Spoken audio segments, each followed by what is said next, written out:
Seats, this is a good time, or if you want to stand up, it's fine, but there are plenty of seats down here. I am really, really happy to welcome you all to our celebration tonight. This is really a pleasure for me for a variety of reasons. I guess the first one is I should tell you who I am. I forgot that part. I'm Barbara Atkinson. I'm the Executive Dean of the School of Medicine here and the Executive Vice Chancellor for the Medical Center.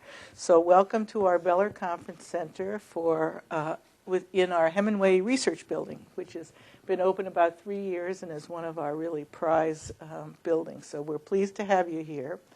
I'm here not in my role as Executive Vice Chancellor or Dean, but in my role as President of the Foundation for the History of Women in Medicine. And that's something that I've been part of for probably 8 years, 9 years, 10 years. But I got interested in it. I thought I'd tell you a little about that. When I was in Philadelphia, I was at every medical school in Philadelphia, but I went to the Medical College of Pennsylvania as chair of pathology in 1987.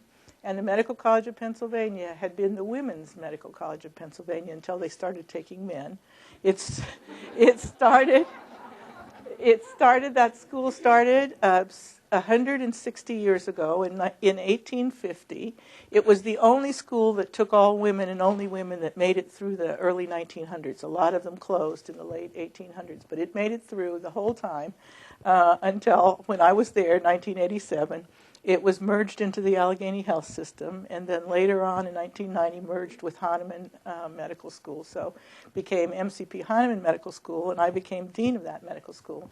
And that's when I first knew Marjorie. She had been named, I'm not sure what year it was, but it was around 97, 98, something in that range, the dean at UMKC. And she has been my idol ever since. She is just phenomenal. Anybody who would take on a job like dean at UMKC when she was, or any school, I didn't mean that to mean it, I meant any school, and what I was really getting at was she was, at the time, I think 75.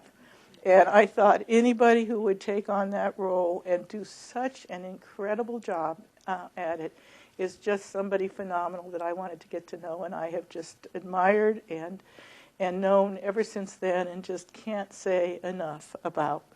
The Foundation for the History of Medicine, Women in Medicine, really was an outgrowth of the archives at the Medical College of Pennsylvania that have the archives for women in medicine, but that also the people there also wanted to continue honoring women in medicine even after it became a school that took men as well as women and that merged with actually a predominantly male school, Hahnemann. So it was an interesting time, and it continues to be interesting, and this foundation is something that's really important and that I'm looking forward to maybe some more Kansas connections, because as we look at our archives and our library, you have things at UMKC, there's a lot of relationships that we might be able to build between the two. I want to tell you just a little bit about the award. You're going to hear more about the foundation and more about the award from our speaker coming up that I'm going to introduce. But first, I just wanted to tell you that this is the Amadei Marani Award. She was a plastic surgeon that I knew when I first came to Medical College of Pennsylvania. She'd stopped practicing. I think she was already retired by then, but she was incredible. She was another woman who really was a role model until very late in life. I think she was maybe the first woman plastic surgeon, first board-certified woman plastic surgeon, which was really amazing. And she was a sculptor. And she has several different sculptures throughout the Medical College of Pennsylvania that really are remarkable. So another remarkable woman that we celebrate with this award. So it's really a pleasure to be here to do that. I, at this time, want to thank the Dean Betty Dries and the University of Missouri-Kansas City for sponsoring this program tonight and this reception. That was really wonderful of you to do, and we thank you very much for that. I also want to introduce the speakers to come, and I'll do it now so we won't stop. They'll just come up and be able to talk. We have Vicki Burkhart here from the foundation. She's the executive director of the foundation, and she is based in Philadelphia. And she'll tell you a little bit about the foundation. Betty Dries is then going to, and I think you all know that Betty is the dean at UMKC. She's going to do some reflections on Marjorie. And then Chris Krenner, who is our chair of the Department of History and Philosophy of Medicine here, is the person who nominated Marjorie for the award. So he is going to introduce her to you all. I think you know her, but he's going to do the official introduction to her. And then we're going to get to hear from Marjorie. So I think it's going to be an exciting program. And welcome, everybody, and thank you so much for coming. It's great to see you all here. Okay.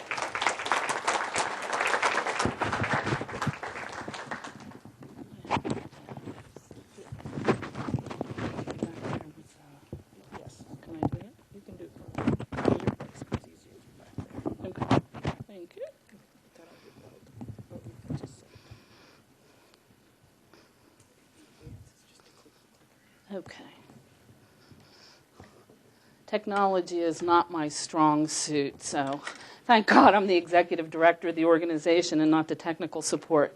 I am so glad to be here. I have to tell you, this is my first trip to Kansas City. So far, I've seen the airport Marriott, and of course here most of the day. And I fly out first thing tomorrow morning. But I am promised a visit back, I think, to pick up on what Dr. Atkinson said and to talk about how we can begin to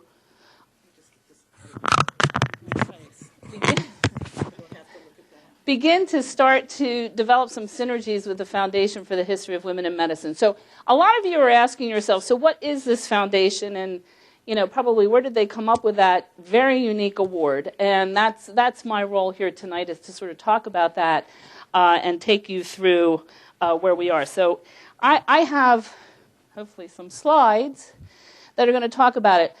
The Foundation for the History of Women in Medicine was founded with the belief that sort of knowing your historical past was going to help shape your future. We take great pride in our mission to promote and to preserve the history of women in medicine and the medical sciences, with a special emphasis on promote. We are not an archives, we are not a collection, we are really an organization that is looking to try to bring to life that history of women in medicine. And this award is part of the way that we do that. The early history, and Dr. Atkinson alluded to this a little bit, that we had a very interesting start.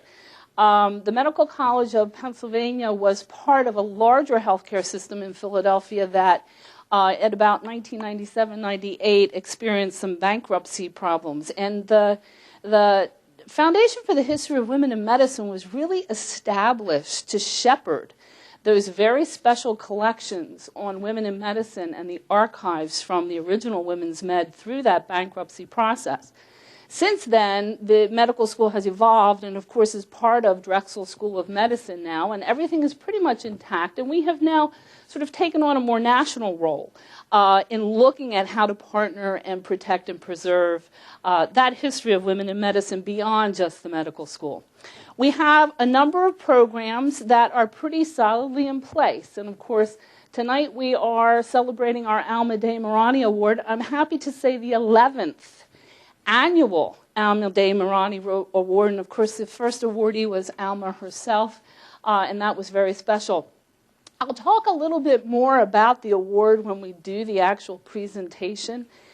But I think it's important to recognize that it's actually a copy of Dr. Marani's hand that was specially cast as a way to make a sort of a very indelible mark on her contributions, not only to medicine, but also to this foundation and the future of the history of women in medicine. Wilma Balkan-Siegel, who's a board member of ours, is also an artist and helped cast that hand. So there are only 11, and Dr. Sirridge will get one tonight. So it's a very special award, so I like to point that out. We also have a Founders Award. It was actually started last year. We've only awarded one to the actually namesake of the award. This really recognizes people who have taken a more active role in the preservation or promotion of the history of women in medicine, and is really targeting more the archivists, the historians, those people who are sort of are collecting and moving that material and keeping it going. Dr. Louise Schnoffer who was a pediatric surgeon at both Johns Hopkins and Children's Hospital or Philadelphia CHOP, was the initial awardee of this award, and actually the board has decided to name the award for her. If you don't know, she was one of the physicians that worked with C. Edric Koop on separation of Siamese twins in the very early years. She was a founder of the foundation and really invested a lot of time and energy, so albeit the Founders Award. We also are very committed to our oral history project, which we approach in a little bit of a different way. We work in partnership with RANForce, which is sort of out of the University of Buffalo incubator, and is a different way of taking and using oral histories. It actually comes out into a database. It's very interactive. It can be of great use to researchers, and it can also be widely used in educational programs, public communications, stories, etc. It's actually fascinating to be able to go into the database and say, I'd like all clips that have to do with women and mentorship, and have Dr. Carola Eisenberg come up with her comments verbally, and Dr. Barbara Barlow come up with her comments verbally. It's a project that's taking time and resources to follow through. It's something that, as far as I know, the Foundation for the History of Women in Medicine is the only group that's doing an oral history of this nature. So we're pretty proud of that and like to see that continue. Our research fellowships right now are done primarily in concert with the Harvard Medical School, the Countway Library there. The research fellowships, we do 2 a year, and they do primarily research in women's health issues or the history of women in medicine. The 2010 recipients were Joan Marie Johnson and Sarah Rodriguez, both of them doing some very interesting research projects. I think in the future we'd really like to see this program expanded, not only in the amount of the fellowship award, but also in the number of awards that we might be able to do, and to be able to share them more nationally, so we have additional sites. And finally, we do have medical school scholarships, largely due to the generosity of one of our donors. We've awarded 27 medical school scholarships to women at the medical school, and that will continue on a regular and annual basis. Our vision, I think, is to continue to focus on our oral histories, especially a diverse group of women leaders in historical events, and to use the state-of-the-art technology to do that.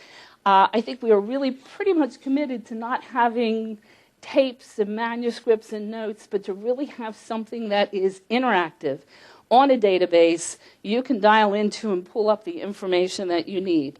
And I think that's really where some of our excitement is coming from.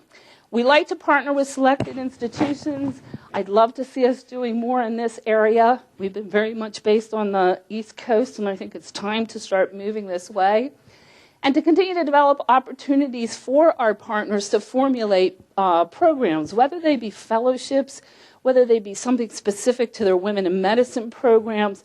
I think there's a lot of ways that the foundation can partner with other groups in order to continue to promote that very important aspect of women in medicine. So today we're congratulating Dr. Sirridge, our 11th recipient of the Alma de Marani Award. And I will save some of the comments about the award itself when we present that. I also want to give some thanks to our sponsors today, and especially to our hosts for being able to put this lovely program together. And thank you to all of you for coming. I'll pass it over to Hans.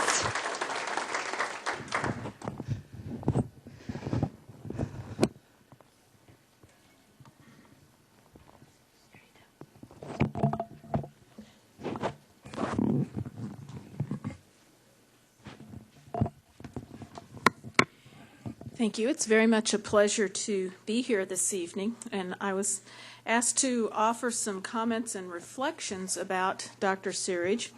And when Dr. Chris Krenner contacted me about a year ago saying that he would like to nominate Dr. Sirridge for this Renaissance Award, the Alma de Morani Award, and asked me to provide another letter in support of that nomination, which I agreed to immediately. And that was a wonderful opportunity to start putting my thoughts together about Dr. Sirridge as a Renaissance woman in medicine. And so what I thought I would do tonight in terms of those reflections is read from that, because it was an opportunity to think about Dr. Sirridge and her many contributions in medicine and in this community. And I hope that when I finish, you will all agree that she is the perfect candidate for a Renaissance Award in medicine, particularly honoring women in medicine. And many of you probably already know that she grew up in a small community in Kansas. She was one of the few women who attended and graduated from medical school in the 1940s. And she entered her first career in private practice in general medicine and hematology in Kansas City, Kansas. But she was an academic physician from the start. Even in private practice, she published in hematology. She taught students and residents in regional hospitals. And after 16 years of what I would consider a very scholarly private practice, she was recruited to be one of the founding faculty members at the new school, the University of Missouri, Kansas City, when the school opened in 1971.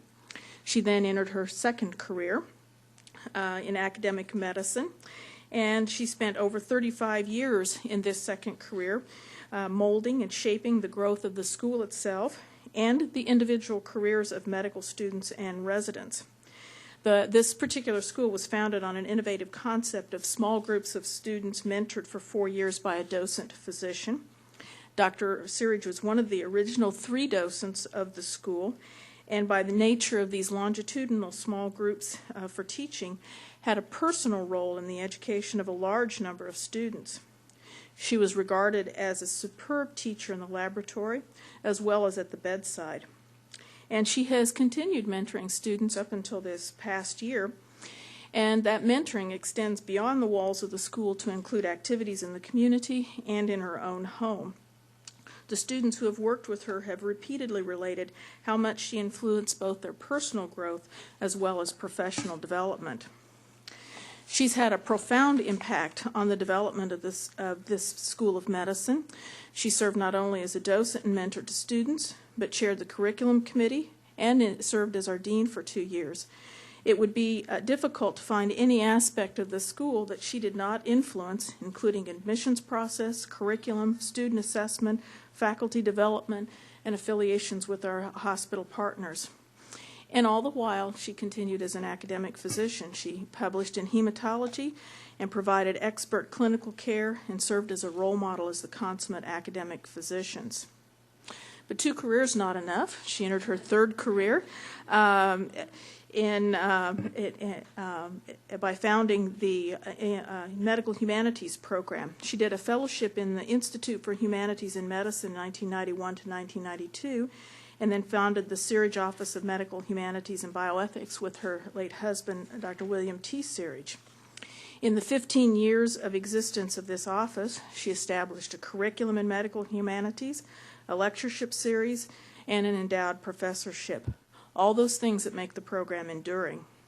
She has been committed to the importance of narrative in medicine as a means to help physicians understand their role in healing and to understand the perspective of the patient. And she has done this through enduring partnerships with faculty in disciplines outside of medicine, such as history, theater, and literature, and through national and international collaborations. I think that looking at those 3 careers and those enduring contributions in many aspects, I think we would all agree she is indeed a Renaissance woman physician. Her career has been important in the history of women in medicine, I think, in 3 very critical ways. First, she's been a personal role model for success in all aspects of medicine. She's been a respected clinician, researcher, teacher, and leader in medicine during a time when success for women in medicine, especially academic medicine, was difficult and rare. Examples of strong, successful women faculty members were very important, particularly in our fledgling medical school that had such a high percentage of women students early in its history. Secondly, she has worked tirelessly to mentor and help the careers of a large number of women physicians and other professionals in Kansas City. She's been active in virtually every society and committee in the city that works to promote opportunities for women, not just women in medicine, but women in general. And third, her personal scholarship in the medical humanities has furthered the understanding of the women who've led the way in medicine through their biographies and autobiographies of women physicians, especially the very early women in this profession. She has written about these women, for example, through A Women's Physician Eye, published in Pharos in 1999, and there's a poster commemorating that. She's presented the stories of these women to others, donated her large personal collection of these biographies and autobiographies to the Clendenning Library here at the University of Kansas to benefit those who will follow. Her passion for the importance of narrative in medicine can be seen in her work to make sure that the stories of these women do not get lost, and that these stories help us understand the special issues that women have faced in medicine and continue to face. However, I think the most compelling aspect of these stories is the understanding of the very special role that women have in medicine and the unique skills that they bring to healing. Dr. Sirridge has had a personal influence on my own career. She recruited me to UMKC 12 years ago as an associate dean. During the time that this is my 10th year as dean, and during the time that I've been dean, I've had an opportunity to talk to alumni, faculty, community members, a large number of people. And the story that comes out of what the people tell about their contact with Dr. Sirridge and the influence that she has had on them is a narrative in and of itself of the tremendous accomplishments and contributions of a woman that we're very privileged to know. So I would say that she's the ideal candidate for this Renaissance Award, and that she has had a tremendous impact on faculty, staff, students, family members, friends, community, and congratulations for a career that has made such an impact on so many people in so many ways. And yes, you are a Renaissance woman. Thank you.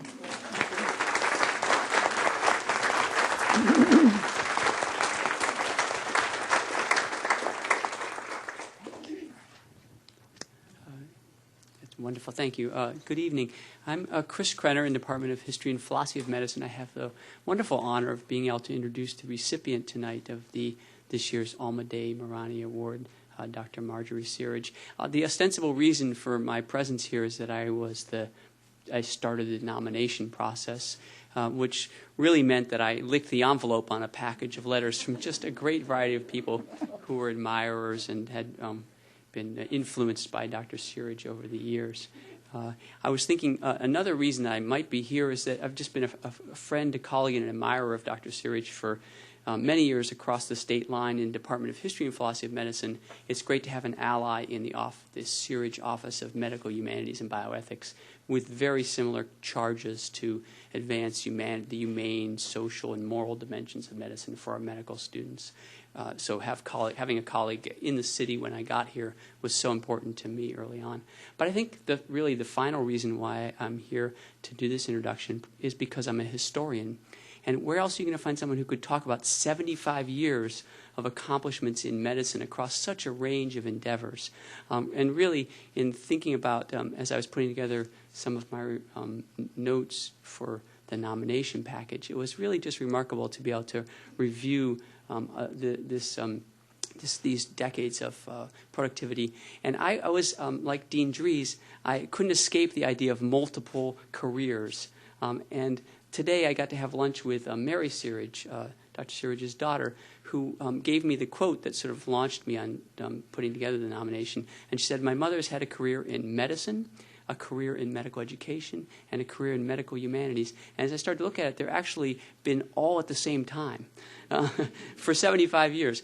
And also within these careers, also as an historian, I can say that one of the really wonderful things, too, is that this has been a role model and an opening wedge for a whole generation of women in medicine that really needed this kind of effort to launch their ability to be physicians. Because I know from my own studies that the world has changed remarkably since Dr. Sirridge graduated in 1944 from the University of Kansas Medical School. And in the 1950s, when you were launching your career, was almost a low point for kind of gender equality in medicine. In the United States, at the turn of the century, 1900, because of the efforts of places like the Medical College, Women's Medical College of Philadelphia, the number of women physicians in the United States was actually larger than later. And there were about 7% nationally. But in places like Boston, depending on how you count, there were 1 in 5 physicians in 1900 in Boston were women physicians. And the changes in medicine in the early 20th century that gave medicine greater prestige and also because of social change became a way that pushed people out from medicine. And medicine became very male by the 1950s. In the 1950s, there were more than half of the residency programs in the United States attached to hospitals excluded women completely from residency training. And this is the world into which Dr. Sirridge stepped with completing medical school. It was a time when the medical profession often talked about the fact that about 50% of women who graduated from medical school at that time would never make it into practice, with the idea that therefore it was reasonable that they were kept out, without the realization the reason they weren't making it is because there was no one there supporting them, because the infrastructure wasn't there. And it was people like Dr. Sirridge who opened those doors. Graduating in 1944, she did have a whole career in medical research that paralleled her other careers. In 1947, she did a study that was published in Journal of Laboratory and Clinical Medicine with Lemuel Diggs, who is an historian I know only as one of these pioneering people in sickle cell research from the 1940s, but she was working with him as an early scholar in hematology. So that was just remarkable to see that. I think of him as someone in textbooks from way back when. She continued to publish. She published, as Dean Dries said, in hematology, in Blood, in JAMA, in Archives of Internal Medicine, and in all the major journals that the physicians in the audience will recognize immediately, and had a career as a consulting hematologist all through the hospitals in Kansas City. Her second career in medical education really reached its peak with her work at UMKC School of Medicine, as Dean Dries has told you already. In 1971, this was a brand new medical school and became the medical school that held the honor of being the one to train the highest percentage of women medical graduates in its history.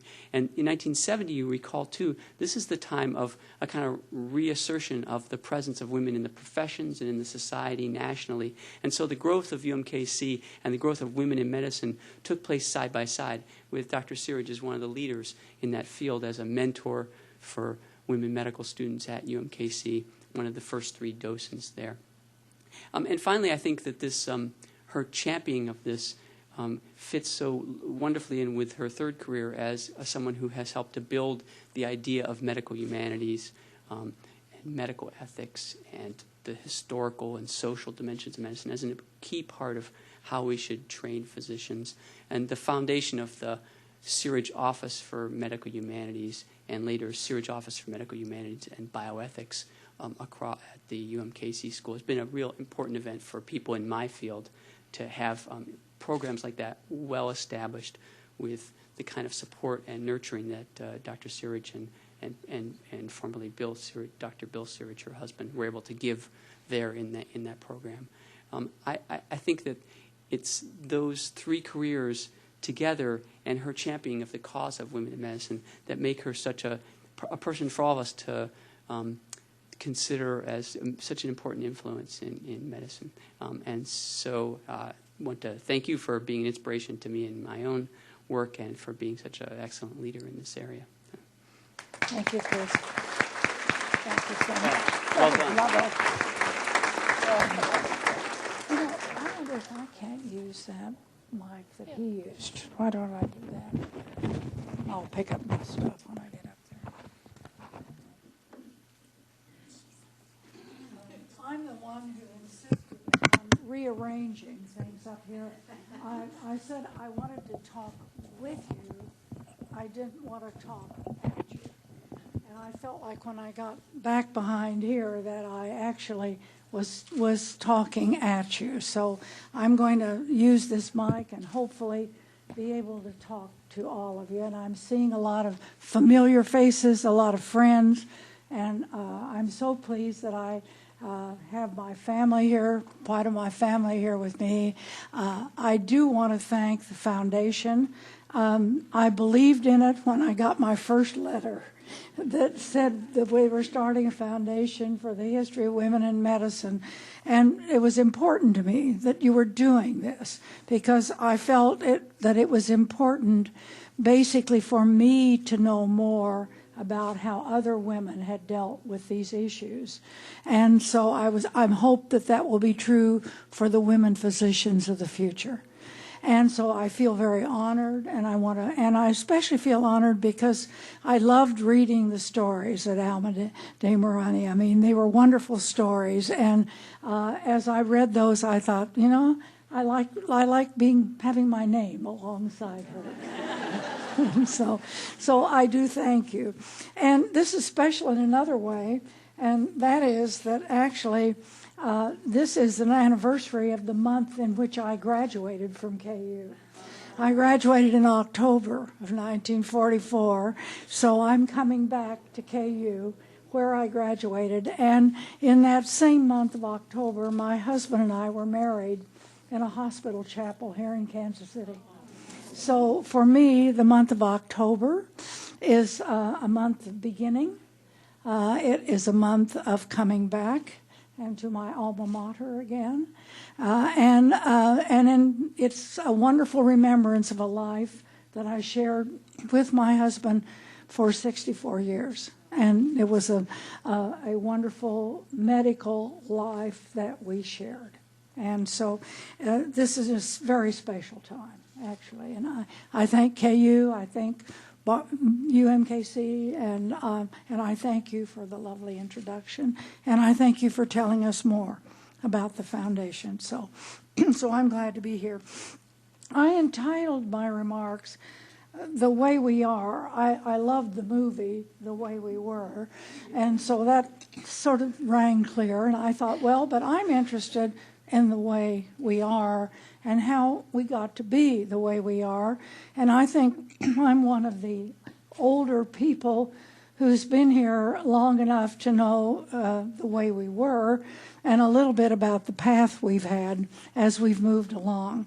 So I began to look back, basically, and I always, when I look back, think of the fact that it would not have been the same if we hadn't had these wonderful pioneers. This is part of the article, which I hope most of you got. And actually, I have kept this in my office ever since that article was published.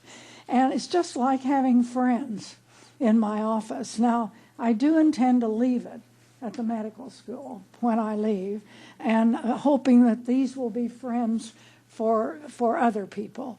And of the people who are there, everybody needs to say a big thank you to Elizabeth Blackwell, because she had the courage. She actually tried, she sent applications to 27 different medical schools and was finally admitted to the Geneva Medical College. And it was on a fluke, of course. That's how many things happen in the world. But we really owe her such a debt of gratitude. She not only went to medical school, she graduated at the top of her class, which was really quite remarkable. She had prepared herself well. She went on then to develop in New York City a hospital for women and children. Then she developed a medical school for women. And so these are wonderful things, and if they hadn't happened at that time, it would have been a lot longer before all the other things that happened, because actually it was the year after she graduated that Medical College of Pennsylvania was started. So it was very, very important. I especially like Dr. Zakshevska, who's down in the corner. She was a German midwife, and when she came to this country, she would not have been able to go to medical school if she had not been helped by Elizabeth Blackwell, an example of women helping women.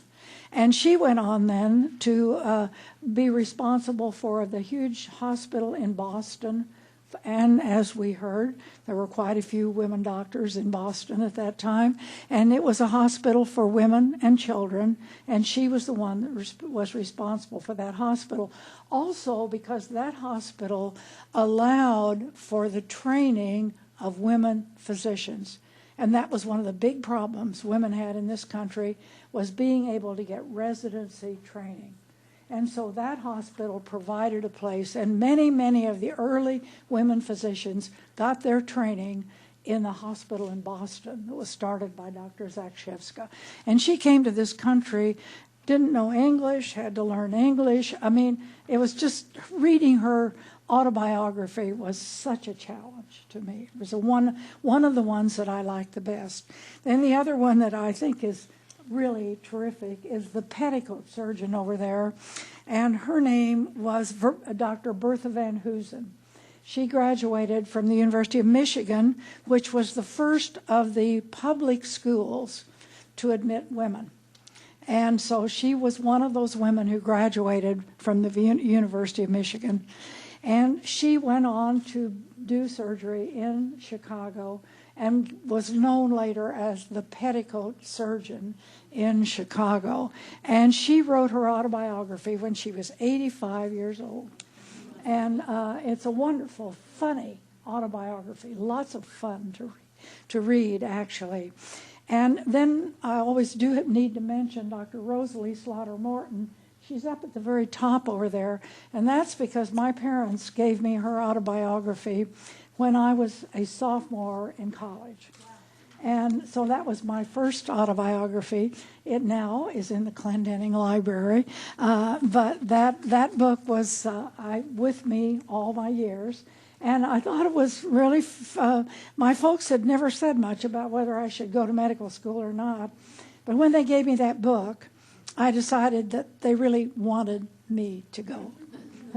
And so that's why it's been important to me, actually.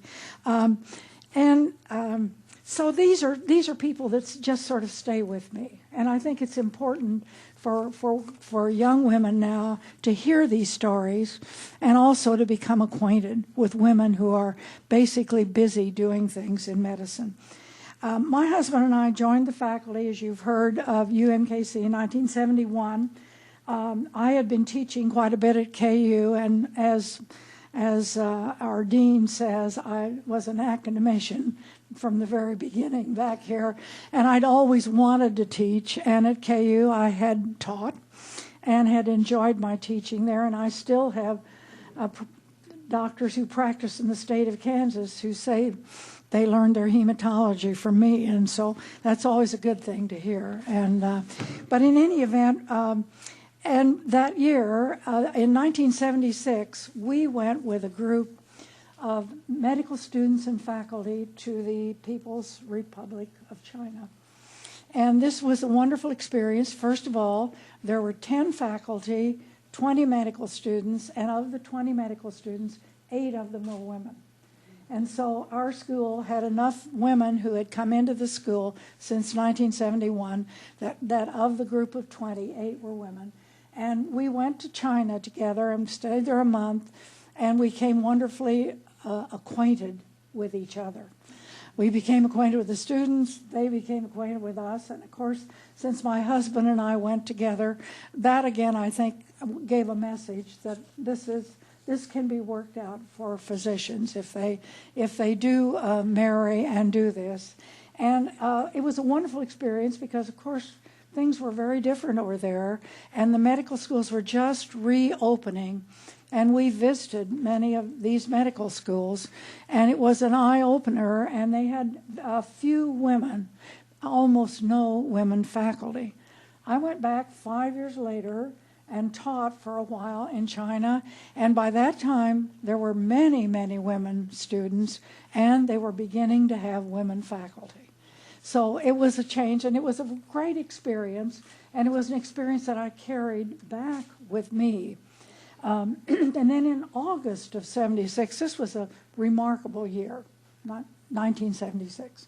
Having gone to China in February, in August, I went back to give a presentation at the International Medical Women's Association. I had never gone before, but I had submitted a paper and it had been accepted. And I thought I would read you the title of this paper. Now, frankly, how they ever accepted it, I will never know. Because the title is just ungodly, really. The title was The Influence of a Woman Physician Faculty Member on Medical Students, Non-Medical and Medical Faculty, and the Community during the initial 5 years of the new innovative medical program at an urban university. Well, anyway, that's the paper. That's the paper that I gave in China. I mean, I gave at the medical school in Japan, and I had asked the medical students that I knew to write me a note and tell me what they thought it was the influence of having a woman faculty member, someone that they were working with. And I received a lot of responses, and when I pulled out that paper to take a look at it, I found a handwritten response from one of the students. And so that has been sitting in my desk for a long time, but I thought that I would actually read you a little bit from what that student had to say. He had been in medical school all of 2 years, having graduated from high school just 2 years before. So I will read you some of this. That's why I read it. And I read it to you not because the personal references are complimentary, which they are, but because I think it expresses well what has been important for women physicians as their numbers have increased as both practitioners and as teachers. And that's why I read you this. I can only address myself on me as a male medical student who was just beginning his clinical experience. Having pondered this question for the last 2 weeks, I have concluded that the most apparent effect of your presence was simply that I did not assume any unfavorable prejudices about female physicians.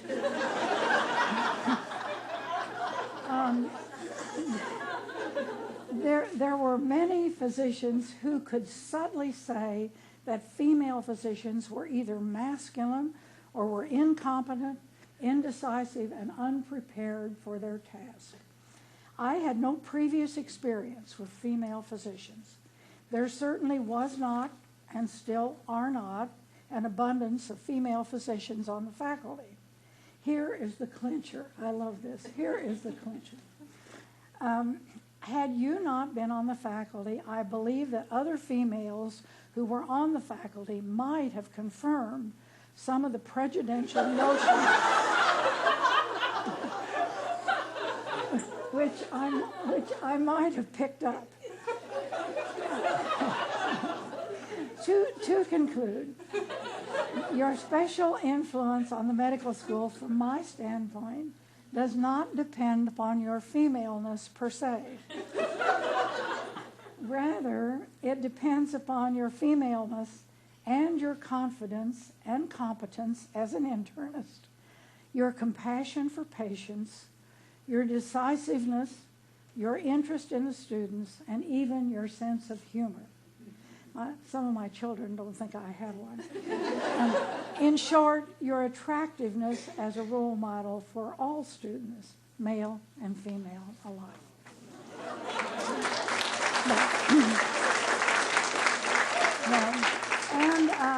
This was my first attendance at an international meeting, and I thought you might be interested in a little bit about that meeting.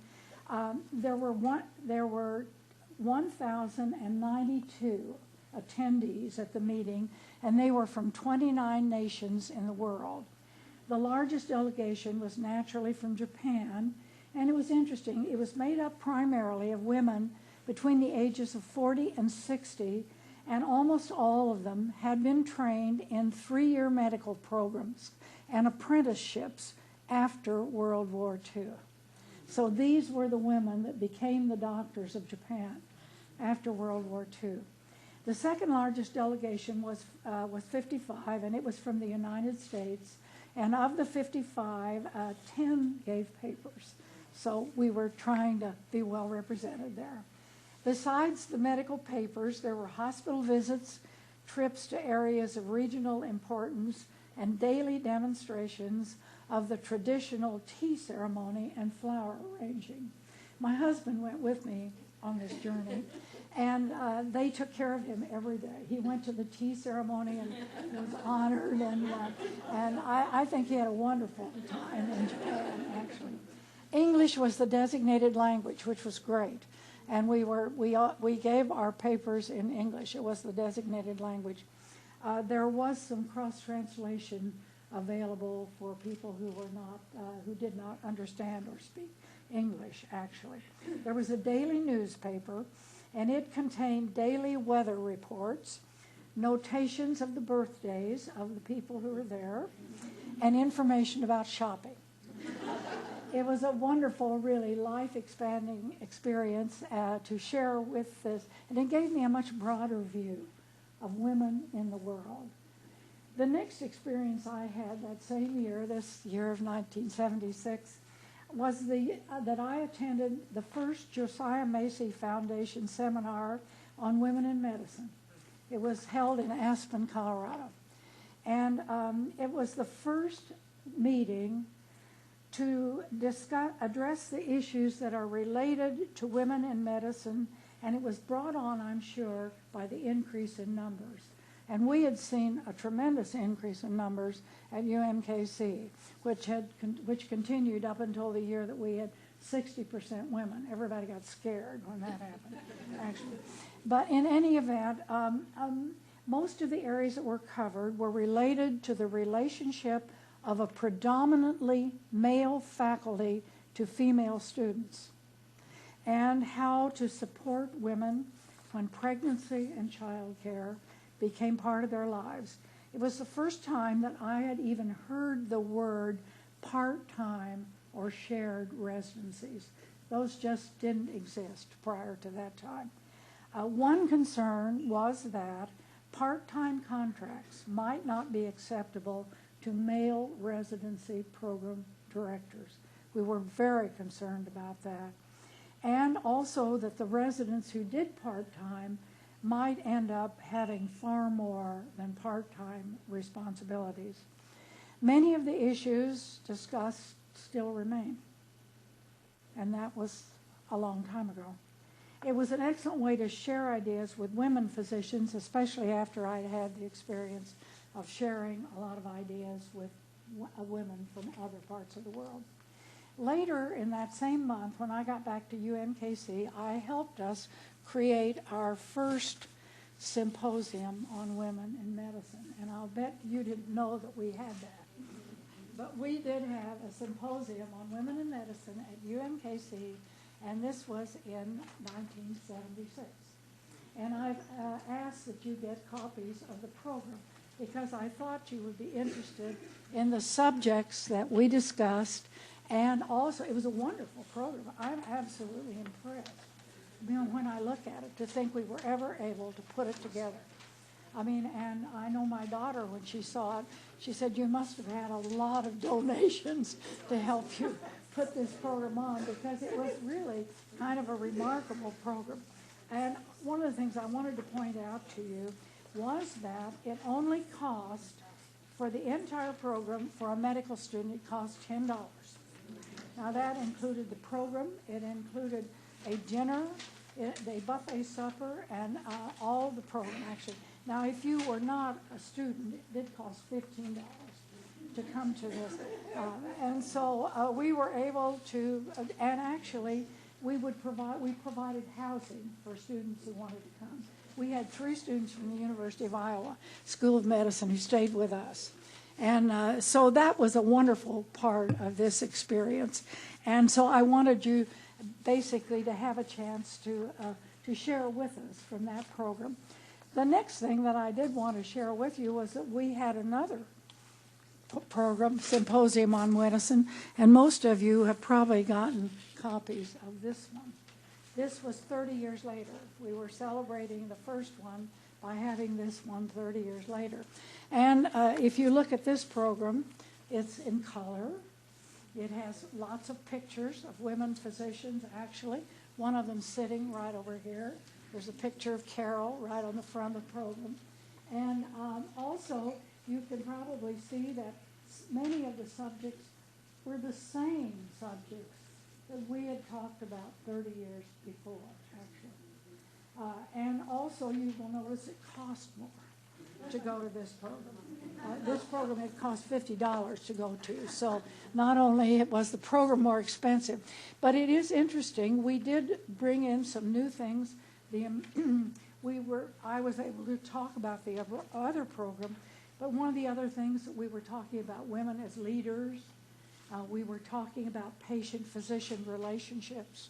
I mean, we were talking about different things. And we also had as one of our speakers, Danielle Offrey, and she was one of the first women who wrote about medicine. And so this was bringing up a whole other aspect, actually, in this particular program. So it was a really, really important time. And I do have also here, which I found in my file. It's amazing what you find in your files. And I found in my file a note from one of our graduates who attended that symposium. So I'm going to share that with you. I wanted to take an opportunity to thank you, not only, well, I sent her home with a book. That's common. But which you sent home with me, but also for the lovely time I had talking with you during the week of the seminar. It was so refreshing to explore my concerns and hopes about being a woman, a mother, and a physician. You have so much to offer, and you have touched so many people. I feel so blessed to have had a chance to spend time with you and everyone else. At the seminar, there were so many things to reflect on. And I thought this was a way of realizing that when we do things like this, that they do have important things to say to us. In 2009, our librarians who are here from 4 libraries here in Kansas City got together and helped put together the program that we have had, that we have cooperated with the National. And the name of that program, of course, was Changing the Face of Medicine, that celebrates American physicians. And it's interesting to me that we can entitle this one Channels for Change, the Emerging Role of the Woman Physician. And this was in 1976. So this is sort of a history of what my life has been like, as a physician, and how I've seen all these changes. I gave a talk at the libraries program when we had all of those wonderful exhibits, and I had entitled that talk, An Event of Importance. And this came from a quotation which was made in the 1860s, and that quotation was a prediction that the addition of women physicians to the cadre of health care providers in this country would make a significant difference, as it has. Our numbers have increased tremendously, the opportunities exponentially, and more women have assumed leadership roles. And this is especially important in this approaching time of the expansion of the national healthcare system. We have much of value to contribute to medical education and the humane practice of medicine. I watched recently a television special on the new experimental evidence about the difference in the responses of men's and women's brains to such emotions as fear, anger, sadness, and happiness. So we may have different and perhaps better solutions to the problems that we're going to be facing in the years ahead. As I closed my remarks at the symposium in 2006, I exhorted those of you who are here today to pick up the torch and carry it forward so that as women physicians, we can bring about changes in the way in which medicine contributes to the welfare of our patients, makes good health more accessible to all, and enriches our own lives. And in closing, I would like to say how much I have been enriched through my years by friendships and support from women physicians. I believe that that is what we're celebrating here today. And thank you for listening.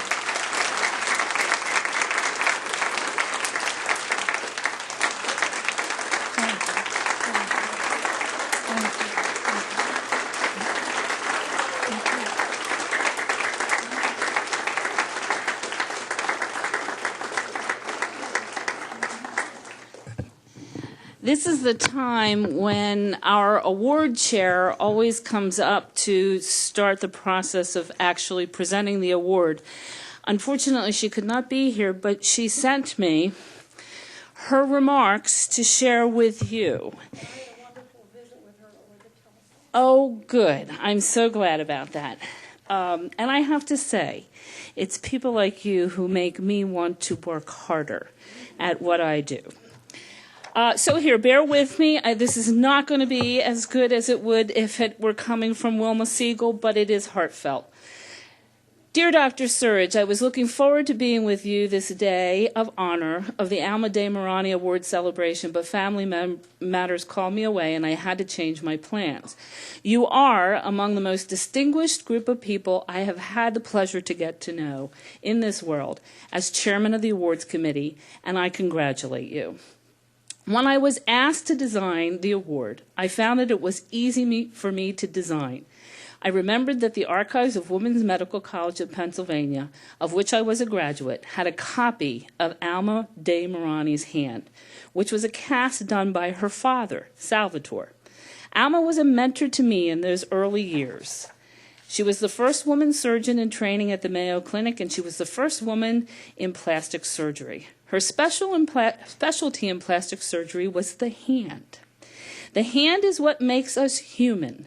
Because of the opposable thumb, we are able mechanically to express what makes us human. Our thought in the brain and the expression of our soul in our heart, thus combining with the hand the mechanical expression of the whole concept. I am saying that the triad of the hand, the heart, and the brain represent the human being. Thus, you see, it was easy for me to design this award. Without history, there is no future, and I see future building into every fruitful attitude once again, about not just the humanistic thoughts for building better caring system, and thus addressing healing in the fullest of manners. In Renaissance times, the artist and the medical student shared their learning, and this is her concept, Alma's concept. The title of this award is the Renaissance Woman Award, and Alma was certainly a fitting first recipient, as you are a fitting recipient for this 11th annual award. Please enjoy this graceful gift of humanity, which you represent so highly. With warmest regards, Wilma Balkin-Siegel, Chair of the Foundation Awards Committee. And at this time, I'd like Chris and Barbara to come up and Dr. Sirridge to present the award.